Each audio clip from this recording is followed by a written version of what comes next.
IB AASL Paper 1, Time Zone 1, October 2024. Question 1. We have a set of ordered data. In this set, only the number 27 appears twice, and all the other numbers only appear once. So, the mode is 27. The range is the maximum minus the minimum, which gives us 30. For the median, we need the middle value. Since there are 10 data points, we use 10 plus 1 divided by 2, which is 5.5. That means the median is the average of the 5th and 6th data, and that's 35. For part B, we are asked to find the interquartile range. That's simply the upper quartile minus the lower quartile, which comes out to 15. Question 2. We know the area of the sector is 6, and we need to find R. Using the formula half theta R squared, we set up the equation and solve it. That gives us R equals 4. Next, we need to find the perimeter of the sector. The formula is 2 radian plus the arc length, which is theta R. Substituting the values, we get 11. Question 3. We have two events A and B, and we are given the probabilities of A, B, and A union B. We want to find the probability of A-intercept B. By using the standard formula, we can directly work it out. Part B.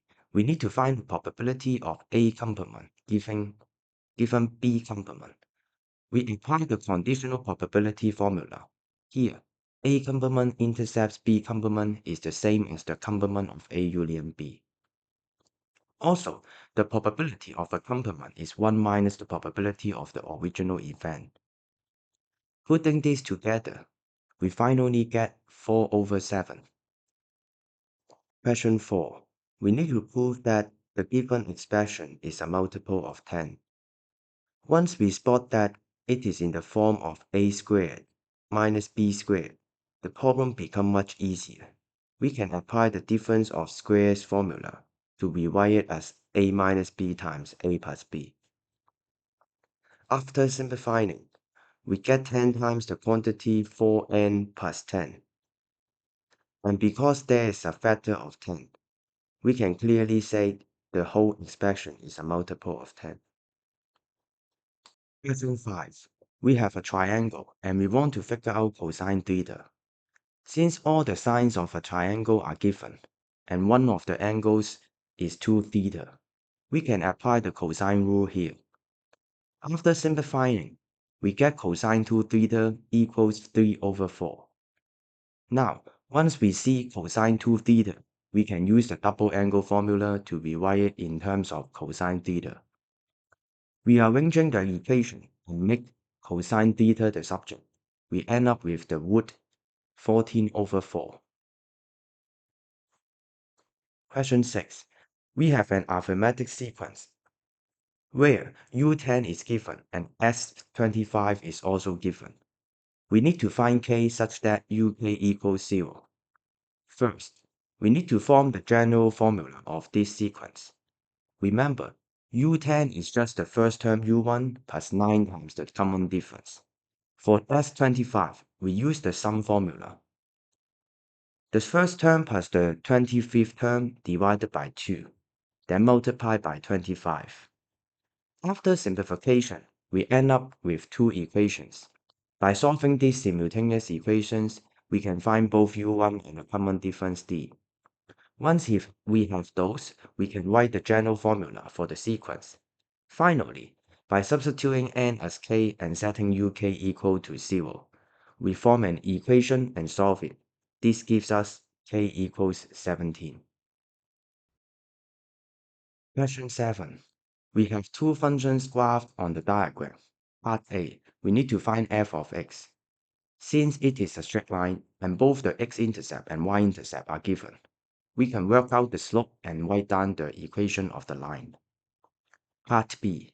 We are told that P has a certain form with an unknown B, and we need to find that B. To do this, We substitute the x-intercept into the equation of G, solve it, and we get B equals 4. Part C. We need to set up the expression for the area enclosed by f and g.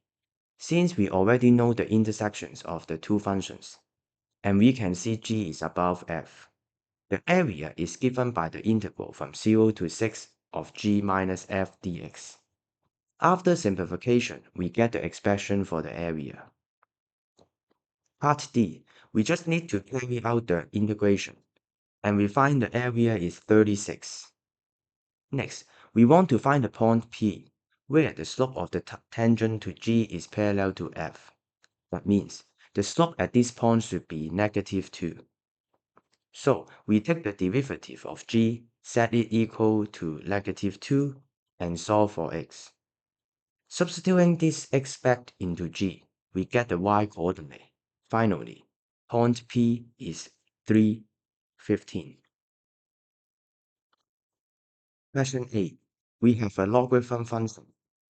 First, we want to find f of 2. Just substitute 2 into the function, and we get log base 2 of 16, which equals 4. Next, for f of 1 over 8, we calculate log base 2 of 1. Remember, no matter what the base is, log of 1 is always 0. Part B. We need to find the inverse function of f. To do that, we set y equal to f of x, and then swap x and y, and we arrange to make y the subject. That gives us y equals 2 to the power x over 8. Part C. We substitute 0 into the inverse function. That gives us 1 over 8. Finally, in Part D, we need to describe two transformations in order to change the graph of log base 2 of x into f of 4x squared. First, we simplify f of 4x squared into a form in terms of log base 2 of x. Then, we apply the transformations step by step. The first step is multiplying by 2, which means a vertical stretch by scale factor 2.